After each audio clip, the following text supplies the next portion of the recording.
नमस्कार मित्रांनो, स्वागत आहे तुमच्या historical stories RS productions YouTube चॅनलमध्ये। सर्वप्रथम तुम्हा सर्वांना धम्मचक्र प्रवर्तन दिनाच्या मंगलमय शुभेच्छा।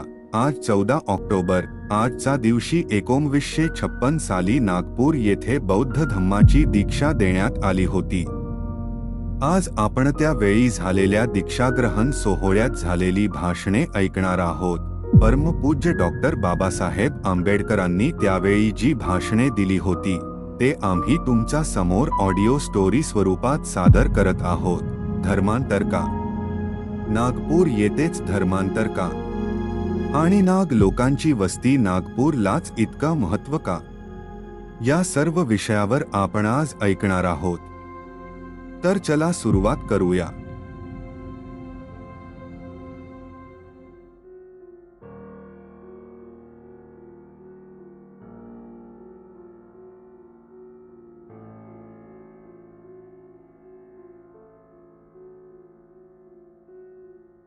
धम्मचक्र प्रवर्तन का? दीक्षा समारंभानंतर दिलेले डॉक्टर बाबासाहेब आंबेडकरांचे भाषण।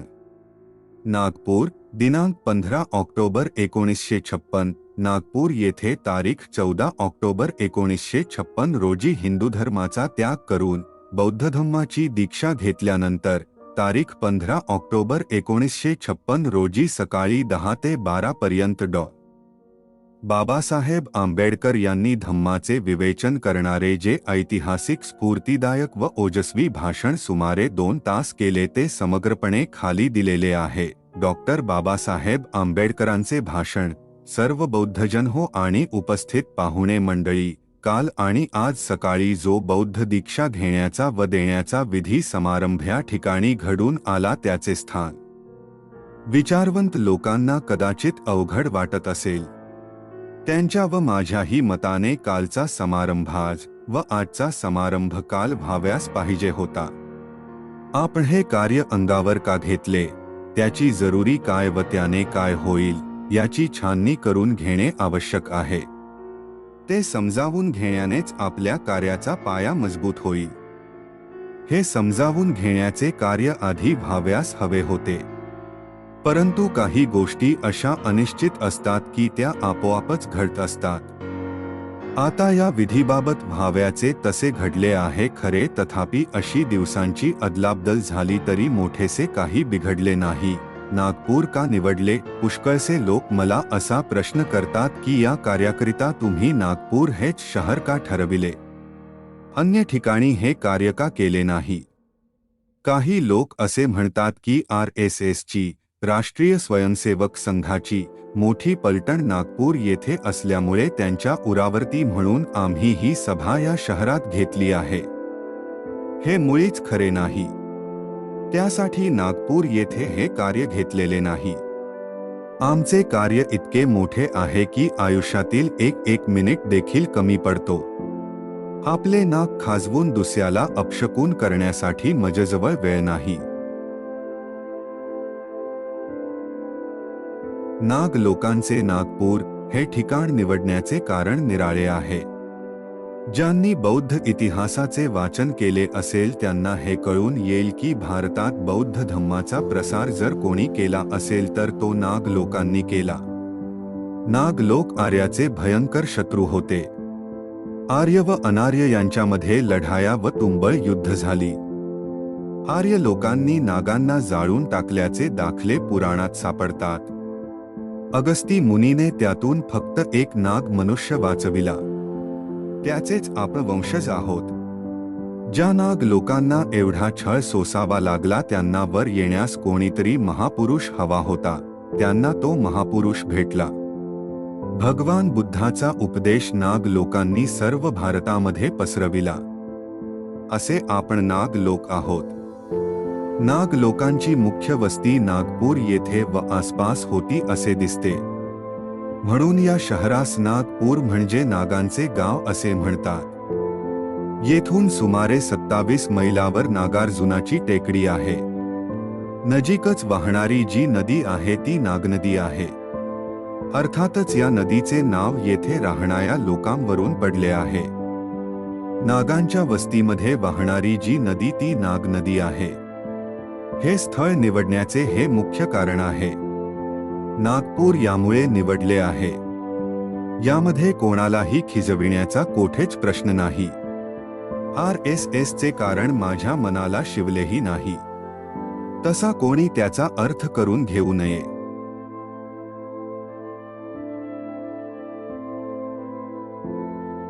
विरोधकांची नाहक ओरड. इतर कारणावरून कदाचित विरोध वाटू शकेल. हे ठिकाण विरोधासाठी पसंत केलेले नाही. हे आता मी सांगितलेच आहे. मी हे जे कार्य आरंभले आहे त्यासाठी माझ्यावर अनेक लोकांनी व वृत्तपत्रांनी टीका केलेली आहे. काहींची टीका कडक आहे. त्यांच्या मते मी माझ्या गरीब बिचाया अस्पृश्य लोकांना भलतीकडेच नेत आहे. आज जे अस्पृश्य आहेत ते तसेच अस्पृश्य राहतील व जे हक्क अस्पृश्यांना मिळाले आहेत ते मात्र नष्ट होतील असे सांगून आमच्यातील काही लोकांना ते बहकवित आहेत. आमच्यातील अज्ञ लोकांना पगदंडीने जा असे ते म्हणतात. आमच्यातील काही तरुण व वयोवृद्ध लोकांवर कदाचित त्याचा परिणाम होत असेल. त्यामुळे लोकांच्या मनामध्ये संशय निर्माण झाले असतील तर त्या संशयाची निवृत्ती करणे हे आपले कर्तव्य आहे आणि अशा संशयाची निवृत्ती करणे म्हणजे आपल्या या चळवळीचा पाया मजबूत करणे आहे.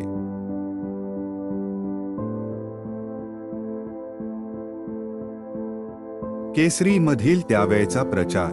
मागे आपण लोकांनी मांस खाऊ नये म्हणून चळवळ केली होती. त्यामुळे स्पृश्य लोकांवर मोठी गदा आल्याप्रमाणे त्यांना वाटत होते. त्यांनी जिवंत म्हशीचे दूध प्याव्याचे आणि ती म्हैस मेल्यानंतर मात्र आम्ही मृत म्हशीला खांद्यावर घेऊन जाव्याचे. हा प्रकार विचित्र नव्हे काय? आम्ही त्यांना म्हणतो की तुमची म्हातारी मेली तर तिला आम्हाला का नेऊ देत नाही? त्यांनी मेलेली म्हैस द्यावी तशी म्हातारीही द्यावी. त्यावेळी कोणीतरी मनुष्य केसरीमधून पत्रव्यवहार करून अमुक गावी दर वर्षाला 50 ढोरे मारतात.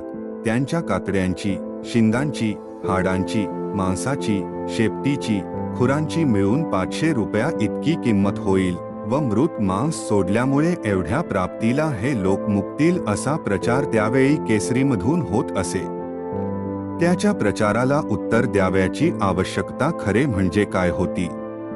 पण आमच्या लोकांना असे वाटे या गोष्टीला आमचा साहेब उत्तर देत नाही तर साहेब करतो तरी काय?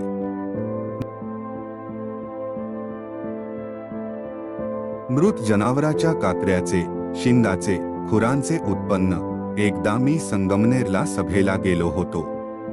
सभा झाल्यानंतर संध्याकाळी जेवणाची व्यवस्था केली होती.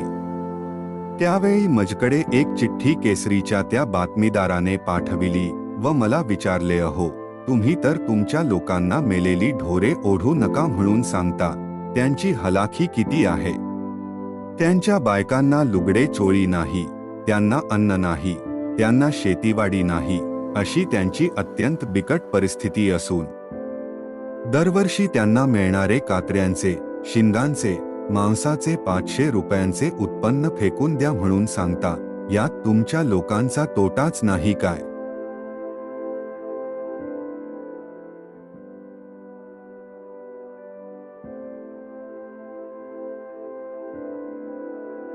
तुम्ही मेलेली ढोरे ओढा आणि घ्या उत्पन्न. मी म्हणालो, तुम्हाला याचे उत्तर कोठे देऊ? ते येथे पडवीत देऊ की सभेत देऊ? लोकांच्या समोरच सवालपट्टी झालेली ब्री. मी त्या गृहस्थांना विचारले, तुमचे म्हणणे एवढेच की आणखी काही आहे? ते गृहस्थ म्हणाले, एवढेच म्हणणे आहे व एवढ्याचेच उत्तर द्या. मी त्या गृहस्थास विचारले, तुम्हास मुले माणसे किती आहेत? त्यांनी सांगितले, मला 5 मुलगे आहे, भावालाही 5-7 मुले आहेत. मी म्हणालो, तर तुमचे कुटुंब मोठे आहे. तेव्हा तुम्ही व तुमच्या नातेवाईकांनी त्या गावची मेलेली सर्व ढोरे ओढावीत आणि 500 रुपयांचे उत्पन्न घ्यावे. हा फायदा तुम्ही अवश्य घ्यावा. शिवाय दरवर्षी मी स्वतः तुम्हाला 500 रुपये वर देण्याची व्यवस्था करतो. माझ्या लोकांचे काय होईल? त्यांना अन्न वस्त्र मिळेल की नाही ते माझे मी पाहून घेईन. मग एवढी फायद्याची गोष्ट तुम्ही का सोडून देता? तुम्ही का हे करीत नाही? आम्ही हे काम केले म्हणजे फायदा होतो आणि तुम्ही केले म्हणजे फायदा नाही. ओढा ना तुम्ही मेलेली ढोरे.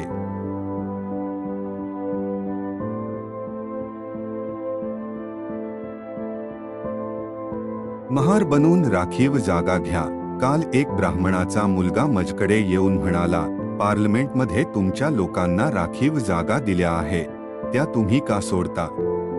मी त्यास म्हणालो, तुम्ही महार व्हा व त्या जागा पार्लमेंट असेंब्लीमध्ये भरा. नोकरी खाली असली की त्या जागा भरतात. त्यासाठी कोणा ब्राह्मणांचे कोणा इतरांचे किती अर्ज येतात. मग नोक्यांच्या जागा भरतात तशा या राखीव जागा तुम्ही ब्राह्मण लोक महार बनून का भरत नाही?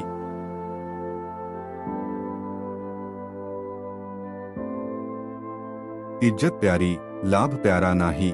आमचे नुकसान झाले तर तुम्ही का रडता, असा माझा त्यांना सवाल आहे. खरे म्हणजे मनुष्यमात्राला इज्जत प्यारी असते, लाभ प्यारा नसतो. सद्गुणी व सदाचारी बाईला व्यभिचारामध्ये किती फायदा असतो हे माहीत असते. आमच्या मुंबईत व्यभिचारी बायांची एक वस्ती आहे. त्या बाया सकाळी 8ला उठल्या की न्याहारीसाठी शेजारच्या हॉटेलात वर्दी देतात आणि म्हणतात, डॉक्टर साहेबांनी यावेळी आवाजात फरक करून नक्कल करून सांगितले, सुलेमान, अरे खिम्याची प्लेट व पावरोटी घेऊन येतो. सुलेमान ते घेऊन येतो, शिवाय चहा, पाव, केक वगैरेही आणतो. माझ्या दलित वर्गीय भगिनींना साधी चटणी भाकरी देखील मिळत नाही, मात्र त्या इज्जतीने राहतात. त्या सदाचारानेच राहतात. पोरकटपणा सोडून प्रौढ बना. आम्ही झगडतो आहोत ते इज्जतीकरिता. मनुष्यमात्राला पूर्णावस्थेत नेण्याकरिता आम्ही तयारी करीत आहोत. त्यासाठी वाटेल तो त्याग करण्याची आमची तयारी आहे. हे वृत्तपत्राचे लोक त्यांच्याकडे वळून माझ्या मागे गेली 40 वर्षे हात धुवून लागले आहे. माझ्यावर केवढी टीका त्यांनी आजवर केली. मी त्यांना म्हणतो, अजून तरी पोरकटपणाची भाषा सोडून काही प्रौढ भाषा वापरा. हक्क पुन्हा मिळवूच. आम्ही बौद्ध धर्मीय झालो तरी राजकीय हक्क मी मिळवीन याची मला बालंबाल खात्री आहे. डॉक्टर बाबासाहेब आंबेडकरांचा जयघोष व प्रचंड टाळ्या. मी मेल्यावर काय होईल हे सांगता येणार नाही. या चळवळीसाठी फार मोठे काम करावे लागेल. आम्ही बौद्ध धम्म स्वीकारल्यामुळे काय होईल, अडचणी आल्याच तर कशा टाळता येतील, त्यासाठी काय युक्तिवाद व खटाटोप करावा लागेल, याचा मी पूर्ण विचार केला आहे. माझ्या पोतडीत सर्व काही भरलेले आहे. ते काय प्रकाराने भरलेले आहे ते मला पूर्ण माहीत आहे. हे जे हक्क मिळविले ते मीच माझ्या लोकांच्यासाठी मिळविले. ज्याने हे हक्क मिळविले ते तो पुन्हा मिळवून देईलच. हे हक्क व सवलती मिळवून देणारा मीच आहे आणि मी पुन्हा या सवलती मिळवून देईन, अशी मला खात्री आहे. म्हणून सध्या तरी तुम्ही माझ्यावर विश्वास ठेवून चालले पाहिजे. विरोधी प्रचारात काही तथ्य नाही हे मी सिद्ध करून देईन.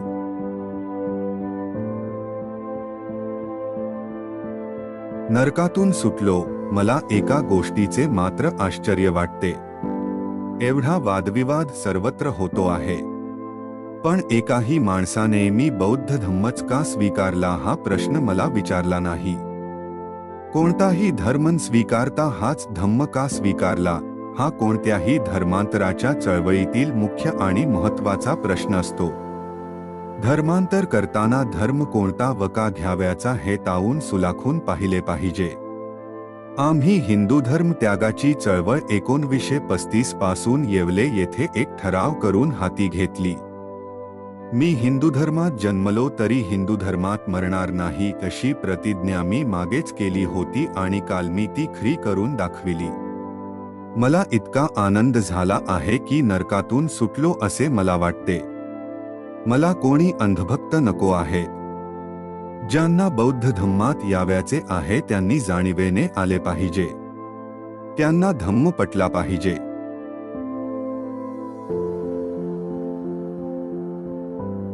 कार्ल मार्क्सचा पंथ व आम्ही, मनुष्यमात्राच्या उत्कर्षाला धर्म ही अत्यंत आवश्यक वस्तू आहे. मला माहीत आहे की कार्ल मार्क्सच्या वाचनामुळे एक पंथ निघाला आहे. त्याच्या म्हणण्याप्रमाणे धर्म म्हणजे काहीच नाही. त्यांना धर्माचे महत्त्व नाही. त्यांना सकाळी ब्रेकफास्ट न्याहारी मिळाली. त्यात पाव, मलई, लोणी, कोंबडीची टांग वगैरे असले, पोटभर जेवण मिळाले, निवांत झोप मिळाली की सगळं संपलं. हे त्यांचं तत्त्वज्ञान. मी त्या मताचा नाही. माझे वडील गरीब होते म्हणून मला या प्रकारचे सुख काही मिळालेले नाही. माझ्या इतके कष्टमय जीवन कोणीही आयुष्यात काढलेले नाही, म्हणून माणसाचे जीवन सुखसमाधानाच्या अभावी कसे कष्टमय होते याची मला जाणीव आहे. आर्थिक उन्नतीची चळवळ आवश्यक आहे असे मी मानतो. त्या चळवळीविरुद्ध मी नाही. माणसाची आर्थिक उन्नती व्हाव्यास पाहिजेच, रेडा, बैल व माणूस. पण मी याबाबत एक महत्त्वाचा फरक करतो. रेडा, बैल व माणूस यामध्ये फरक आहे. रेडा व बैल यांना रोज वैरण लागते, माणसासही अन्न लागते. मात्र दोहोत फरक हा आहे की रेडा व बैल यांना मन नाही. मनुष्याला शरीराबरोबर मनही आहे, म्हणून दोन्हीचाही विचार कराव्यास हवा. मनाचा विकास झाला पाहिजे, मन सुसंस्कृत झाले पाहिजे. ज्या देशातील लोक अन्नाशिवाय माणसाचा सुसंस्कृत मनाशी संबंध नाही असे म्हणतात, त्या देशाशी अगर लोकांशी संबंध ठेवण्याचे मला काहीच प्रयोजन नाही. जनतेशी संबंध ठेवताना माणसाचे शरीर जसे निरोगी पाहिजे तसे शरीर सुदृढ होण्याबरोबर मनही सुसंस्कृत झाले पाहिजे. एरवी मानव जातीचा उत्कर्ष झाला असे म्हणता येणार नाही.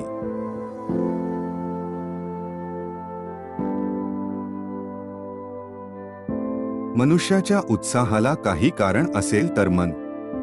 तुम्हाला मिलचे मालक माहीत आहे. ते गिरण्यावर मॅनेजर नेमतात व त्यांच्या करवी मिलमधील काम करवून घेतात. हे मिलचे मालक कसल्या ना कसल्या व्यसनात असतात. त्यांच्या मनाचा सुसंस्कृत असा विकास झालेला नसतो. आपल्या मनाला उत्साह वाटावा म्हणून आपण चळवळ केली. तेव्हा कोठे शिक्षण सुरू झाले. मी लंगोटी घालून शिक्षणाला सुरुवात केली. शाळेमध्ये मला प्याव्यास पाणी सुद्धा मिळाले नाही. पाण्याशिवाय शाळेत मी कितीतरी दिवस काढले. मुंबईसारख्या एक्टिन्स्टन कॉलेजामध्ये देखील अशीच परिस्थिती होती. अशी परिस्थिती असेल तर दुसरी काय अवस्था निर्माण होणार. कारकुनीच निर्माण होईल. हिंदू मुस्लिम व आम्ही. मी दिल्लीच्या एक्झिक्युटिव्ह काउन्सिलमध्ये असताना लॉर्ड लिंथगो व्हाईसरॉय होते. मी त्यांना म्हणालो, तुम्ही सर्वसामान्य खर्च तर करताच, पण मुस्लिमांकरता अलीगड युनिव्हर्सिटीस 3 लाख रुपये शिक्षणाकरता खर्च करता. त्याचप्रमाणे बनारसच्या हिंदू विद्यापीठासही तुम्ही 3 लाख रुपये देता. मात्र आम्ही हिंदू नाही की मुस्लिम नाही. आमच्यासाठी काही कराव्याचे म्हटले तर त्यांच्या हजारो पटीने जास्त कराव्यास हवे. निदान आमच्यासाठी मुस्लिमांना इतके तरी करा. तेव्हा लिनलिथगोने सांगितले, तुम्हाला याबाबत काय लिहून आणाव्याचे ते आणा. त्याप्रमाणे मी एक मेमोरंडम लिहिले. ते चोपडे अजून माझ्याजवळ आहे. युरोपियन लोक मोठे सहानुभूतीचे होते. त्यांनी माझे म्हणणे मान्य केले. पण घोडे जे पेंड खाऊ लागले ते हे पैसे कोणत्या गोष्टीवर खर्च कराव्याचे त्यावर.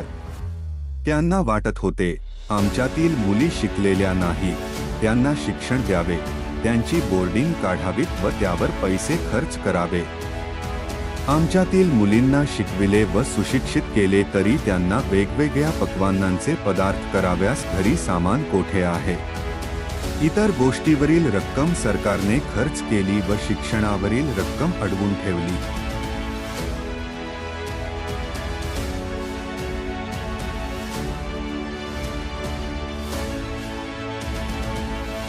राजवाड्याच्या टोकावर बसणारी माणसे म्हणून एके दिवशी मी लिनलिथगोकडे गेलो आणि या शिक्षणावरील खर्चाबाबत म्हणालो, तुम्हाला राग येणार नसेल तर एक प्रश्न विचारतो. मी एकटा 50 ग्रॅज्युएटच्या समान आहे की नाही. ते त्यांना मान्य करावे लागले. नंतर मी पुन्हा विचारले, याचे कारण काय. ते म्हणाले, ते कारण आम्हास माहीत नाही. मी म्हणालो की माझी विद्वत्ता एवढी मोठी आहे की मी राजवाड्याच्या टोकावर जाऊन बसू शकते. मला अशी माणसे हवी आहे, कारण तेथून सर्वत्र टेहाळणी करता येते. आमच्या लोकांचे संरक्षण करावयाचे असेल तर अशी पार्ध करणारी माणसे निर्माण झाली पाहिजे. कारकून काय करणार? त्यासर्षी लिनलित गोस माझे म्हणणे पटले. त्या वर्षी 16 विद्यार्थ्यांना विलायतेत उच्च शिक्षण घेण्यासाठी पाठविण्यात आले. त्या 16 जणांपैकी काही मडकी जशी कच्ची काही पक्की असतात त्याप्रमाणे काही कच्ची काही पक्की निघाली. ही गोष्ट निराळी. पुढे राजगोपालाचारी यांनी ही उच्च शिक्षणाची योजना रद्द करून टाकली.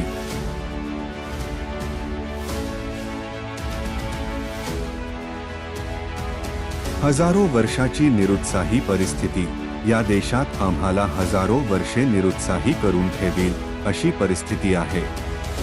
ही परिस्थिती जोपर्यंत आहे तोपर्यंत आपल्या उन्नतीबद्दल उत्साह उत्पन्न होणे शक्य नाही. या बाबतीत या धर्मात राहून आम्ही काहीच करू शकत नाही.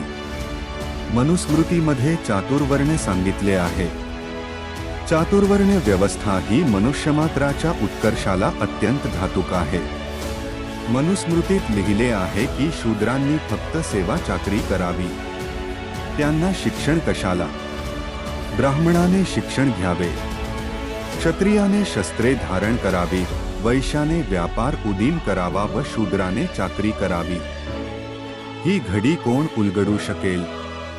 ब्राह्मण, क्षत्रिय व वैश्य वर्णाच्या लोकांना काही ना काही फायदा आहे. शूद्रांचे काय? चातुर्वर्ण्याची व्यवस्था काही फुकाफुकी नाही. ही रूढी नाही, हा धर्म आहे. चातुर्वर्ण्य, गांधी व नष्ट धर्म.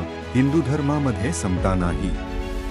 गांधींना एकदा मी भेटाव्यास गेलो असता ते म्हणाले, मी चातुर्वर्ण्य मानतो. मी म्हणालो, तुमच्यासारखे महात्मे चातुर्वर्ण्य मानतात, पण हे चातुर्वर्ण्य कोणते व कसे? हाताच्या पंजाची बोटे एकावर एक येतील असा हात करून हे चातुर्वर्ण्य उलट की सुलट? चातुर्वर्ण्याची सुरुवात कोणीकडून व शेवट कोठे? गांधींनी या प्रश्नाचे उत्तर दिले नाही आणि देणार तरी काय? आमचा ज्या लोकांनी नाश केला त्यांचा देखील या धर्माने नाश होईल. हा मी हिंदू धर्मावर उगीच आरोप करीत नाही.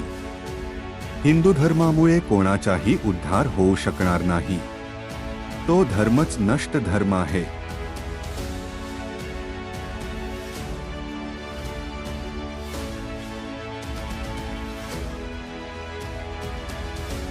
ब्राह्मण बाई बाळंतीण झाली की तिची नजर हायकोर्ट जज्जाची जागा कोठे रिकामी आहे त्याकडे असते.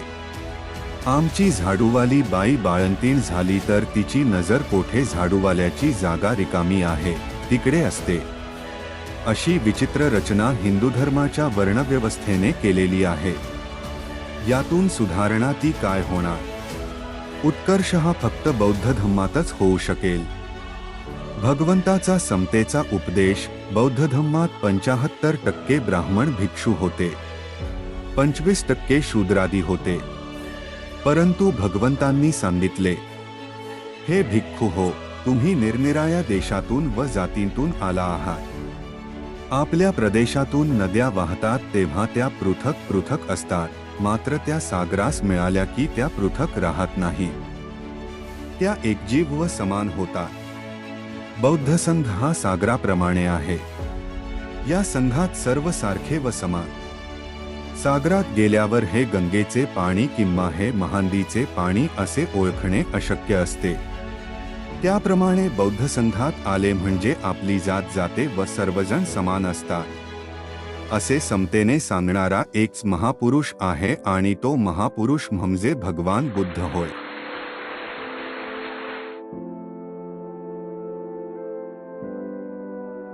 माझ्यावरील प्रचंड जबाबदारी. काही लोक असे म्हणतात, तुम्ही धर्मांतर करण्यास इतका अवधी का लावला? इतके दिवस काय करीत होता? हा प्रश्न महत्त्वाचा आहे. धर्म पटवून देणे हे काम सोपे नाही. ते एका माणसाचे काम नाही. धर्माबाबत विचार करणाऱ्या कोणत्याही माणसास हे समजून येईल. माझ्यावर जेवढी जबाबदारी आहे तेवढी जबाबदारी जगातील कोणत्याही माणसावर नाही. मला अधिक आयुष्य लाभल्यास मी योजलेले कार्य पूर्ण करीन. डॉक्टर बाबासाहेब चिरायू होवोच्या घोषणा व निनाद.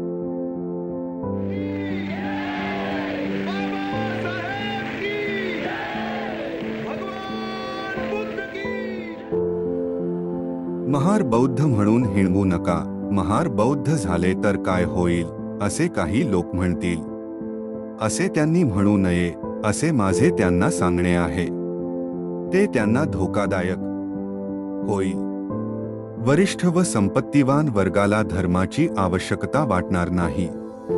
त्यांच्यामधील अधिकारावर असलेल्या साहेब लोकांना राहण्यास बंगला आहे. त्यांची सेवा कराव्यास चाकर नोकर आहे. त्यांना धन संपत्ती आहे, मानमरातब आहे. अशा माणसांना धर्माबद्दल विचार अगर चिंता करण्याचे कारण नाही. धर्माची आवश्यकता गरिबांना आहे. पीडित लोकांना धर्माची आवश्यकता आहे. गरीब मनुष्य जगतो तो आशेवर. हो, जीवनाचे मूळ आशेत आहे. आशाच नष्ट झाली तर जीवन कसे होईल. धर्म आशादायी बनवितो व पीडितांना, गरिबांना संदेश देतो, काही घाबरू नकोस, होईल जीवन आशादायी होईल. म्हणून गरीब व पीडित मनुष्य मात्र धर्माला चिकटून राहतो. ख्रिस्ती धर्माचा इतिहास काय सांगतो. जेव्हा युरोपमध्ये ख्रिस्ती धर्म शिरला त्यावेळी रोमची व आसपासच्या देशांची परिस्थिती अतिशय हलाखीची होती. लोकांना पोटभर जेवणही मिळत नव्हते. त्यावेळी गरीब लोकांना खिचडी वाटण्यात येत असे. त्यावेळी ख्रिस्ताचे अनुयायी कोण झाले? गरीब पिडलेले लोकच झाले. युरोपमधील सर्व गरीब व कनिष्ठ जनता ख्रिस्ती बनली. हा ख्रिश्चन धर्म भीक मागणाऱ्यांचा आहे असे गिबनने म्हटले होते. ख्रिस्ती धर्म हा युरोपमध्ये सर्वांचा धर्म कसा झाला याचे उत्तर द्याव्यास गिबन आज हयात नाही, नाहीतर याचेही उत्तर त्याला द्यावे लागले असते. जग बुद्धालाच मानते. काही लोक असे म्हणतील, हा बौद्ध धम्म महारड्यामांगांचा धर्म आहे. ब्राह्मण लोक भगवंताला भो गौतम म्हणजे तरे गौतम असे म्हणत असत. ब्राह्मण बुद्धाला असे हिणवीत चिडवीत असत. पण राम, कृष्ण, शंकर यांच्या मूर्ती परदेशात विकाव्यास ठेवल्या तर किती खपतील ते पाहावे. पण बुद्धाची मूर्ती ठेवली तर एकही मूर्ती शिल्लक राहणार नाही. टाळ्यांचा कडकडाट आता घरातल्या घरात. भारतात हे पुष्कळ झालं. बाहेर काही दाखवा. जगात नाव जाहीर आहे ते फक्त बुद्धाचेच. तेव्हा ह्या धम्माचा प्रसार झाल्याशिवाय कसा राहील? आमचा मार्ग बौद्ध मार्ग. आमच्या वाटेने आम्ही जाऊ, तुमच्या वाटेने तुम्ही जावे. आम्हाला नवीन वाट मिळाली आहे. हा आशेचा दिवस आहे. हा अभ्युदयाचा, उत्कर्षाचा मार्ग आहे. हा मार्ग काही नवीन नाही. हा मार्ग येथलाच आहे, भारतातीलच आहे. या देशामध्ये 2000 वर्षे बौद्ध धम्म होता. खरे म्हणजे यापूर्वीच आम्ही बौद्ध धम्मात का गेलो नाही याचीच आम्हाला खंत वाटते. भगवान बुद्धाने सांगितलेली तत्वे अजरामर आहेत. पण बुद्धाने मात्र तसा दावा केलेला नाही. कालानुरूप बदल करण्याची सोय त्यात आहे. एवढी उदारता कोणत्याही धर्मात नाही. मिलिंद व नागसेन, बौद्ध धम्माचा नाश झाला याचे मुख्य कारण मुस्लिमानांच्या स्वाय होय. मुस्लिमांनी स्वायांधे मूर्ती फोडून टाकल्या. बौद्ध धम्मावर यामुळे पहिले आक्रमण झाले. त्यांच्या स्वायांना भिवून बौद्ध भिक्खू नाहीसे झाले. कोणी तिबेटला गेले, कोणी चीनला गेले, कोणी कोठे गेले. धम्माचे संरक्षण करण्यासाठी उपासक लोक हवे असतात. वायव्य सरहद्द प्रांतात एक राजा होता. त्याचे नाव मिलिंद. हा राजा सदोदित वादविवाद करीत असे. वादविवादाची त्यास मोठी आवड होती. तो हिंदूंना सांगे, जो कोणी वादविवादपटू असेल त्याने येऊन वादविवाद करावा. त्याने पुष्कळांना निरुत्तर केले होते. एकदा त्याला बौद्ध लोकांबरोबर वादविवाद करावा असे वाटले व वादविवादपटू कोणी बौद्ध असल्यास त्यास घेऊन यावे असे त्याने सांगितले. तेव्हा बौद्ध लोकांनी नागसेनास विनंती केली की तुम्ही या वादविवादात बौद्ध जनांची बाजू मांडावी. नागसेन विद्वान होता. तो पूर्वीचा ब्राह्मण होता. नागसेनाचा व मिलिंदचा जो वादविवाद झाला तो पुस्तक रूपाने जगाला माहीत आहे. त्या पुस्तकाचे नाव मिलिंद पन्हा आहे. मिलिंदाने असा प्रश्न विचारला की धर्मास ग्लानी का येते. नागसेनाने त्याचे उत्तर देऊन त्याची 3 कारणे सांगितली. धर्मग्लानीची 3 कारणे. 1. पहिले कारण हे की एखादा धर्मच कच्चा असतो. त्या धर्माच्या मूळ तत्वात गांभीर्य नसते. तो कालिक धर्म बनतो व कालानुसार असा धर्म टिकतो. 2. दुसरे कारण हे की धर्म प्रचार करणारे विद्वान लोक नसतील तर धर्मग्लानी होते. ज्ञानी माणसांनी धर्मज्ञान सांगितले पाहिजे. विरोधकांशी वादविवाद करण्यास धर्माचे प्रचारक सिद्ध नसतील तर धर्माला ग्लानी येते. 3. आणि तिसरे कारण हे की धर्म व धर्माची तत्वे विद्वानासाठी असतात. प्राकृत व सामान्य लोकांकरिता मंदिरे देवळे असतात. ते तेथे जाऊन आपल्या श्रेष्ठ विभूतीचे पूजन करतात.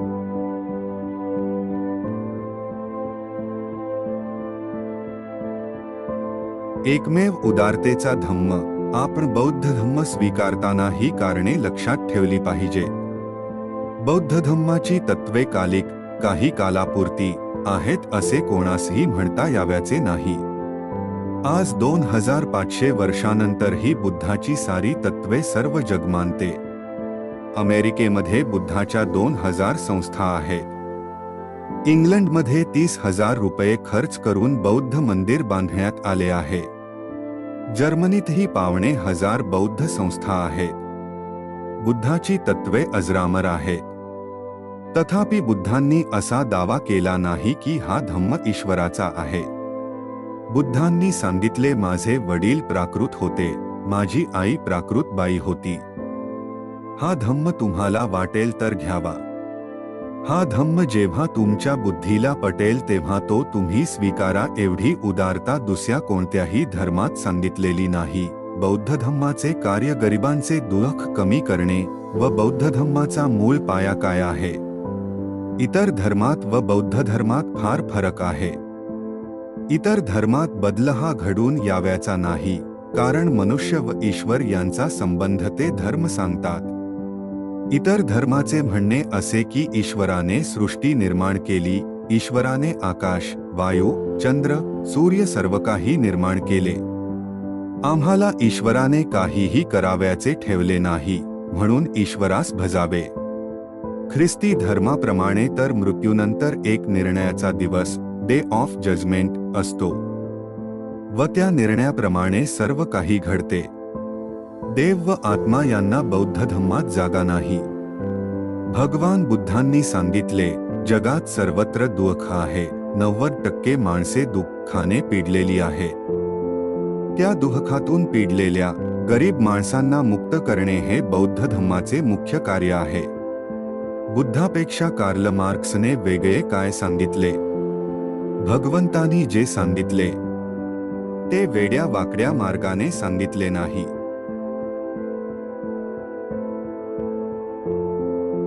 माझ्या बांधवांचे कार्य, बंधूनो, मला सांगावयाचे होते ते सांगितले. हा धम्म सर्वतोपरी परिपूर्ण आहे. त्यास लाचन कोठेच नाही. हिंदू धर्माची अशी काही तत्वप्रणाली आहे की त्यामधून उत्साहच निर्माण होऊ शकत नाही.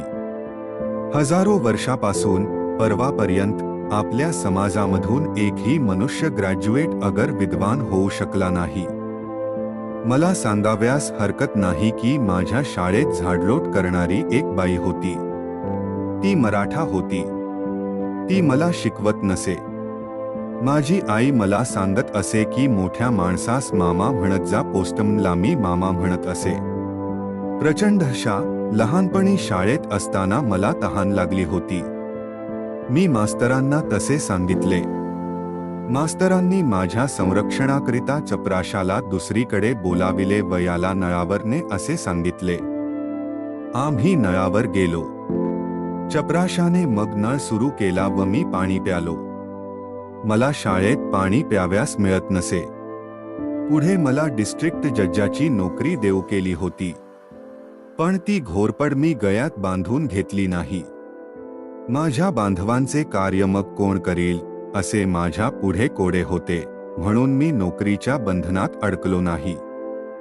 तुमच्या डोकीवरील उतरंड, मला वैयक्तिकरित्या या देशातील कोणतीही गोष्ट अशक्य नाही. तुमच्या डोक्यावर वैश्य, क्षत्रिय, ब्राह्मण अशी जी उतरंड रचली आहे ती कशी उलटेल व मोडेल हा खरा प्रश्न आहे.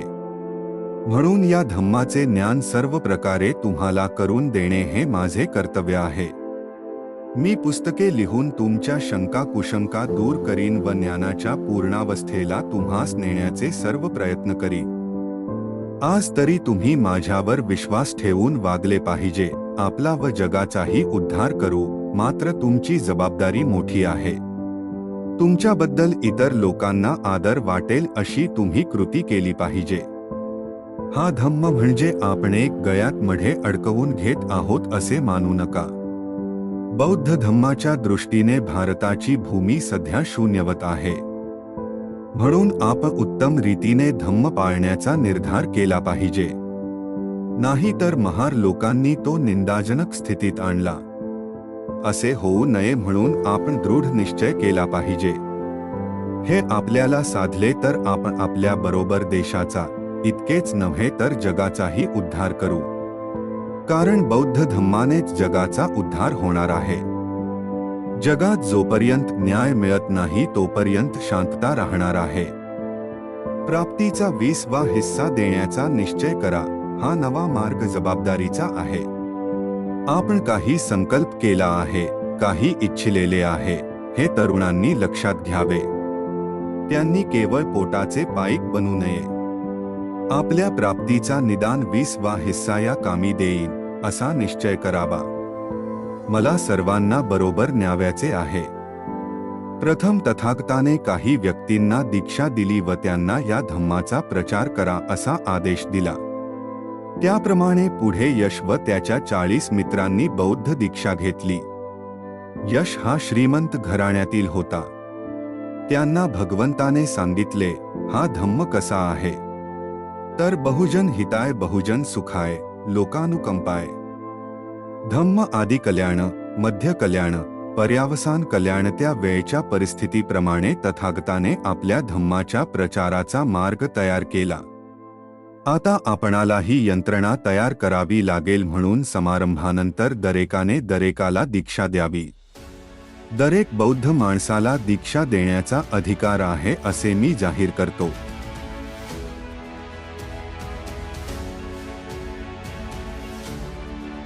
बौद्ध दीक्षेच्या प्रतिज्ञा. 1. मी ब्रह्मा, विष्णू, महेश यांना देव मानणार नाही किंवा त्यांची उपासना करणार नाही. 2. राम व कृष्ण यांना देव मानणार नाही किंवा त्यांची उपासना करणार नाही. 3. गौरी गणपती इत्यादी हिंदू धर्मातील कोणत्याही देवदेवतेस मानणार नाही किंवा त्यांची उपासना करणार नाही. 4. देवाने अवतार घेतले यावर माझा विश्वास नाही. 5. बुद्ध हा विष्णूचा अवतार होय हा खोटा आणि खोडसाळ प्रचार होय असे मी मानतो. 6. मी श्राद्धपक्ष करणार नाही, पिंडदान करणार नाही.